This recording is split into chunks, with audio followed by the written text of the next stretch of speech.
एक बार एक भिखारी अपने जीवन से परेशान हो चुका था, क्योंकि उसने अपने जीवन को चलाने के लिए भीख मांगना पड़ता था।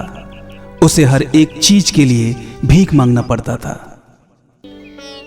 इसी बात को लेकर वो दुखी रहा करता था और दिन भर यही सोचता था कि उसके जीवन में बदलाव कैसे आएगा। ये सोचकर वो निराश हो जाता था।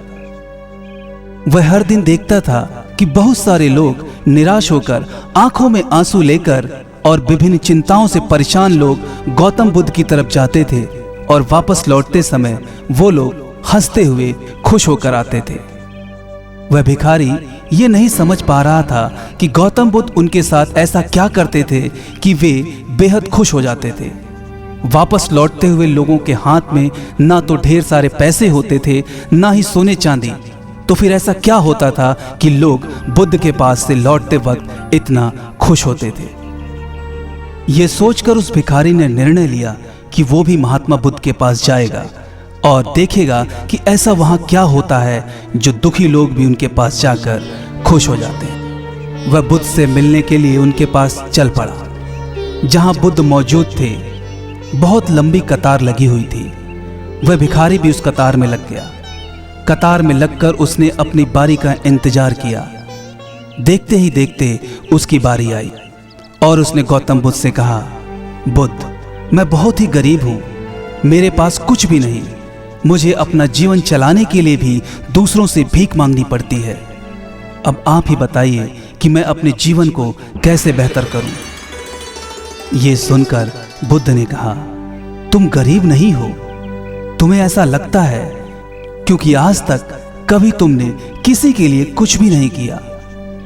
ना ही तुमने कभी किसी को दान दिया, ना ही तुमने दूसरों के लिए कुछ किया।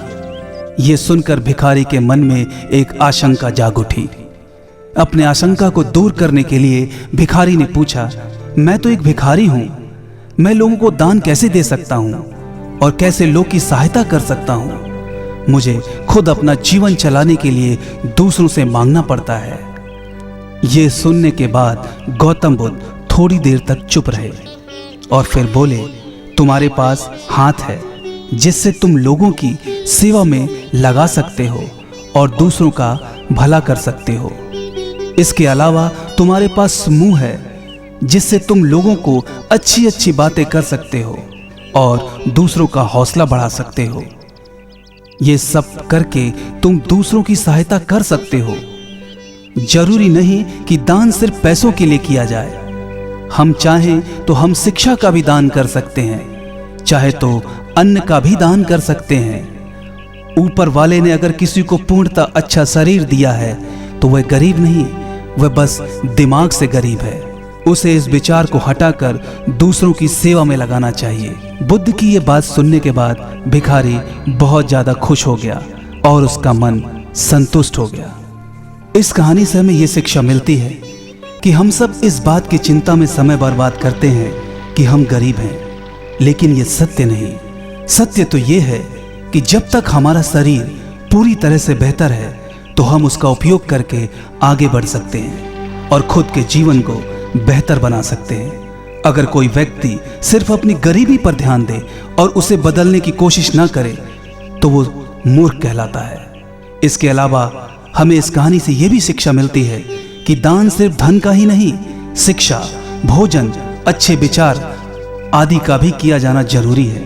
अगर आपके पास धन नहीं है तो आप शिक्षा का दान कर सकते हैं या फिर आप दूसरों के लिए अच्छे विचारों का भी दान कर सकते हैं। इससे समाज बेहतर होगा।